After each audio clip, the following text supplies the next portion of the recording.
মানুষের বন্ধু হযরত মুহাম্মদ মুস্তাফা সাল্লাল্লাহু আলাইহি ওয়াসাল্লাম। সম্মানিত শ্রমিক নেতৃবৃন্দ এবং বন্ধুরা, পৃথিবীতে ইসলাম এসেছে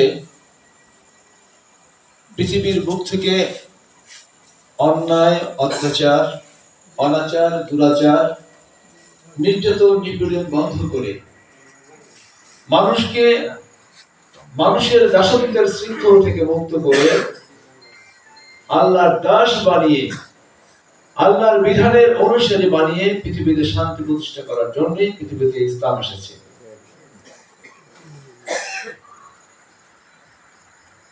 আল্লাহ রাসূল পাক সাল্লাল্লাহু আলাইহি ওয়াসাল্লাম তার উপর যখন ঐশী বিধান নাজিল হলো, সেই সময়টাকে বলা হতো আইয়ামে জাহিলিয়া। তার মানে হচ্ছে অন্ধকারাচ্ছন্ন যুগ।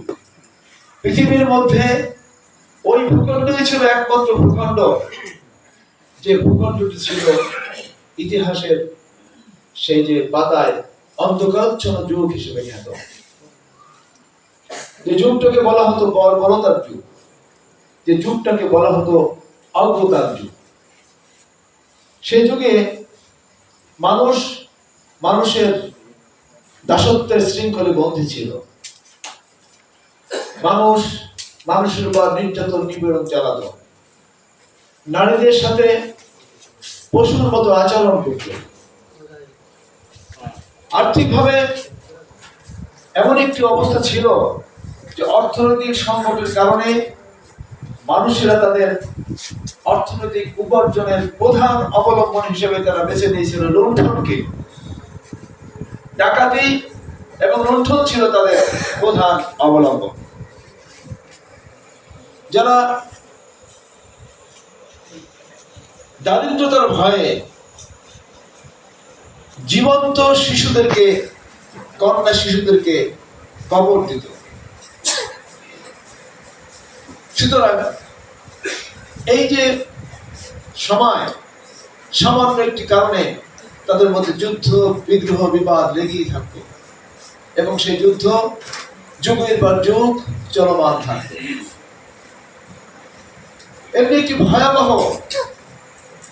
বিভৎস সময়ে আমাদের প্রিয় নবী হযরত মুহাম্মদ মুস্তাফা সাল্লাল্লাহু আলাইহি ওয়াসাল্লাম পৃথিবীর মানুষের জন্য শান্তির দূত হিসেবে পৃথিবীতে আবির্ভূত হলেন। বলেন আলহামদুলিল্লাহ। আলহামদুলিল্লাহ সাল্লাল্লাহু আলাইহি ওয়াসাল্লাম। সম্মানিত উপস্থিতি, তিনি যখন মক্কায় আল্লাহর জমিনে আল্লাহর দ্বীনকে বিজয়ী করার জন্য কাজ শুরু করলেন, তখন তার আহ্বানে সেই মক্কার মানুষেরা তার আহ্বানে সাড়া দিল না। কিন্তু কিছু কিছু মানুষ সাড়া দিয়েছিল। তার মধ্যে মুসলিম কিছু নারী, এরপরে শ্রমজীবী দাস শ্রেণীর মধ্যে থেকে কিছু মানুষ, যুবক শ্রমিক, যুবক দাস, আবার সম্ভ্রান্ত পরিবারের মধ্য থেকে কিছু কিছু যুবক, তারা আল্লাহ রাসূল সাল্লাল্লাহু আলাইহি ওয়াসাল্লামের আহ্বানে সাড়া দিয়ে ইসলামের পতাকা তলে সমবেত হলো। আল্লাহ রাসূলের যে কাজ ছিল আল্লাহর জমিনে আল্লাহর দ্বীনকে বিজয়ী করা, প্রতিষ্ঠিত করা, সেই কাজই তাদের কাজ ছিল। সুতরাং আল্লাহ রাসূলের লক্ষ্যকে বাস্তবায়ন করার জন্য তার সহযোগী হিসাবে, তার সহযোদ্ধা হিসাবে মক্কার মুসলিমের কিছু যুবক, তারা সেই প্রচলিত সমাজের সকল ধরনের রক্ত চক্ষুকে উপেক্ষা করে সেই সমাজের কিছু নির্যাতিত, নিষ্পেষিত দাস শ্রমিক শ্রেণীর মানুষ, তারা সেই সমাজের রক্ত চক্ষুকে উপেক্ষা করে নির্যাতন, নিষ্পেষণ সহ্য করে আল্লাহ রাসূলের হাতকে শক্তিশালী করেছিল। কেন করেছিল? এই কারণে ওই সমাজের যারা দাস শ্রেণী, যারা শ্রমজীবী শ্রেণী, তারা বুঝতে পেরেছিল যে তারা যে মানুষের দাসত্বের শৃঙ্খলে বন্দী, তারা যে নির্যাতিত নিষ্পেষিত, এই নির্যাতন নিষ্পেষণের হাত থেকে যদি তাদের মুক্তি পেতে হয়, তাহলে তাদের সামনে একটি মাত্র দরজা খোলা, সেটা হচ্ছে মহানবী হযরত মুহাম্মদ মুস্তাফা সাল্লাল্লাহু আলাইহি সাল্লামের মাধ্যমে আল্লাহ রাব্বুল আলামিন যে জীবন বিধান পাঠিয়েছেন, সেই জীবন বিধান যদি বিজয়ী শক্তি হিসেবে প্রতিষ্ঠিত করা যায়, তাহলে কেবলমাত্র তাদের পক্ষে মানুষের দাসত্বের শৃঙ্খল থেকে মুক্তি হয়ে স্বাধীনতা অর্জন করা সম্ভব। আর আমাদের সম্ভ্রান্ত পরিবারের যুবক যারা, সেই যুবকরা কিন্তু সবসময় ন্যায়ের পক্ষে থাকে, সত্যের পক্ষে থাকে। তাদের সামনে যখন আল্লাহর বিধান, সেই যে সার্বজনীন মানুষের মুক্তির, দুনিয়া এবং আখিরাতের মুক্তির যে ঐশী দলিল উপস্থাপন করা হতো, তখন তারা পাগল পারা হয়ে যেত। তারা সব থেকে প্রতিষ্ঠা করার জন্য তারা বিদ্রোহী হয়ে উঠত। আমরা জানি যুবকেরা সত্য উচ্চারণে সত্যের পক্ষে থাকতে ভয় পায় না। আপনারা খেয়াল করবেন যে যখন শিশু, একটা বাড়ির যখন বাচ্চা শিশু থাকে, সেই শিশুর সামনে যখন তাদের পিতা মাতা ঝগড়া করে, কিংবা কথা কাটাকাটি করে, কিংবা মারামারি করে, তখন দেখবেন ওই কাজীর আসনে বিচারকের ভূমিকা পালন করে ওই ছোট্ট শিশুটি। ওই শিশুটি বলে দেয় যে কে দোষী আর কে নির্দোষ, কার দোষ বেশি, এই কথা কিন্তু বলে দেয় শিশুটি। শিশু বলে দেয় যে বাবা তুমি পচা, কিংবা বলে মা তুমি পচা। তার মানে সত্য উচ্চারণে একজন শিশু কখনই ভয় পায় না। সুতরাং সেই শিশুদের প্রতিনিধি হলো যুবকেরা, যারা সত্য শৈশব পেরিয়ে যৌবনের উন্মাদনায়, আল্লাহর দেওয়া প্রেরিত যৌবনের তারুণ্যের শক্তি দ্বারা বলিয়ান হয়। তারা কি মিথ্যার কাছে মাথা নত করতে পারে বলেন? সুতরাং আল্লাহ রাসূলের নেতৃত্বে সেই মক্কা থেকে যখন তারা নির্যাতন নিষ্পেষণের কারণে আল্লাহর হুকুমে যখন মক্কা থেকে মদিনায় হিজরত করলেন, মদিনায় যে আল্লাহ রাসূলের নেতৃত্বে একটি রাষ্ট্র ব্যবস্থা প্রতিষ্ঠিত হলো, একটি আল্লাহর বিধান অনুযায়ী একটি রাষ্ট্র প্রতিষ্ঠিত হলো। সেই যে রাষ্ট্র, সেই রাষ্ট্রটিকে ধ্বংস করে দেওয়ার জন্য এবং আল্লাহ রাসূলের নেতৃত্বে যে মুসলমানরা শক্তি অর্জন করেছে, সেই শক্তিকে ধ্বংস করে দেওয়ার জন্য প্রথমে আরবের কুফরি শক্তিরা, সেই মক্কার কুরাইশ গোত্ররা এবং সকল আরবের ঐক্যবদ্ধ মুশরিক এবং কুফরি শক্তি ঐক্যবদ্ধভাবে বারবার সেই মক্কাকে ধ্বংস, মদিনাকে ধ্বংস করে দেওয়ার জন্য মদিনায় আক্রমণ রচনা করত, যুদ্ধ ঘোষণা করত। এবং তখন আল্লাহ রাসূলের দেখে আমাদের জন্য স্বাধীনতা অর্জনের নতুন পথ সৃষ্টি করে দিল।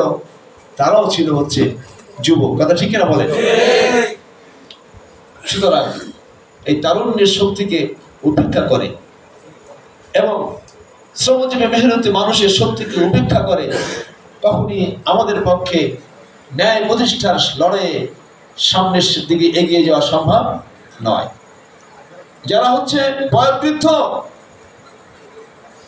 তারা সব সময় থাকে হচ্ছে স্বার্থের কাছে অন্ধ। আইয়ামে জাহিলিয়াতে আল্লাহ রাসূলের নেতৃত্বে যখন ইসলামকে প্রতিষ্ঠা করার, ইসলামের আহ্বান দেওয়া হয়েছিল, সেই সমাজে কোনো বুড়া মানুষ, কোনো প্রতিষ্ঠিত নেতারা কিন্তু ইসলাম কবুল করেনি। কেন করবে? কারণ যাদের অনেক সহায় সম্পদ, সামাজিক মান মর্যাদা, নেতৃত্ব রয়েছে, তারা হিসাব নিকাশ করে দেখে যে আমি যদি সামনে আগাই, বেহিসেবের মতো সামনে আগাই, তাহলে আমার তো সহায় সম্পত্তি, ব্যবসা বাণিজ্য, নেতৃত্ব চলে যেতে পারে, তাই না? সুতরাং যাদের হারানোর ভয় আছে, যাদের পিছু টান আছে, তাদের পক্ষে ন্যায় প্রতিষ্ঠার জন্য জীবন উৎসর্গ করে লড়াই সংগ্রাম করা কখনোই সম্ভব না। আর যাদের হারানোর কিছু নেই, যারা অনাগত মুক্তির আকাঙ্ক্ষায় যারা উদ্বেলিত, আন্দোলিত, কেবল তারাই হাসতে হাসতে হাসির মধ্যে জীবন উৎসর্গ করতে পারে। কেবল তারাই ট্যাঙ্কের সামনে, কামানের সামনে বুক চিতিয়ে দাঁড়িয়ে যেতে পারে। সুতরাং বাংলাদেশের শ্রমজীবী মেহনতি মানুষ যারা রয়েছে তাদেরকে আমাদের বুঝতে হবে, ইসলাম যদি বিজয়ী হয় তাহলে তোমাদের কি লাভ, লাভ বোঝাতে হবে না? ইসলাম যদি প্রতিষ্ঠিত হয় তাহলে ইসলামী অর্থ ব্যবস্থা প্রতিষ্ঠিত হবে। ইসলামী জাকাত নির্ভর অর্থনীতি প্রতিষ্ঠিত যদি হয়, তাহলে জাকাতের টাকা যদি বন্টন হয় তাহলে আগে পাবে কারা বলেন তো? শ্রমজীবী মেহনতি মানুষেরা, তাই না? ইসলামী সমাজ যদি প্রতিষ্ঠিত হয় তাহলে ইসলামী শ্রম নীতি বাস্তবায়ন হবে। আল্লাহ রাসূল কি বলেছেন? যে শ্রমিকের ঘাম শুকানোর আগে তার মজুরি পরিশোধ করে দাও। এই কথাটি কার বলেন তো? আল্লাহ রাসূল। এটা কিন্তু আমাদের শ্রমনীতির অন্যতম বিষয়। সুতরাং বাংলাদেশে যদি আল্লাহর বিধান অনুযায়ী ইসলামী সমাজ এবং রাষ্ট্র বিনির্মাণ করা আমরা সম্ভব হয়, এটা যদি আমরা করি, এদেশের জনগণ যদি আমাদেরকে দায়িত্ব দান করেন, তাহলে ইনশাআল্লাহ ইসলামী শ্রমনীতির ভিত্তিতে বাংলাদেশ পরিচালিত হবে। তাহলে বর্তমান সময়ে শত শত হাজার হাজার শ্রমিক যারা বেতন না পেয়ে মানবতার জীবন যেমন পালন করছে, বিভিন্ন ফ্যাক্টরিতে, বিভিন্ন গার্মেন্টসে দেখা যায় 6 মাসের বেতন তারা এখনো পায় না। ঈদ কোরবানি এসে যায় তখন তারা বেতন পাচ্ছে না। রাস্তা অবরোধ করে আন্দোলন করে তাদের হয়তো 6 মাসের বেতন পাও না, তারা 1 মাসের বেতন আদায় করে। এটা হচ্ছে না?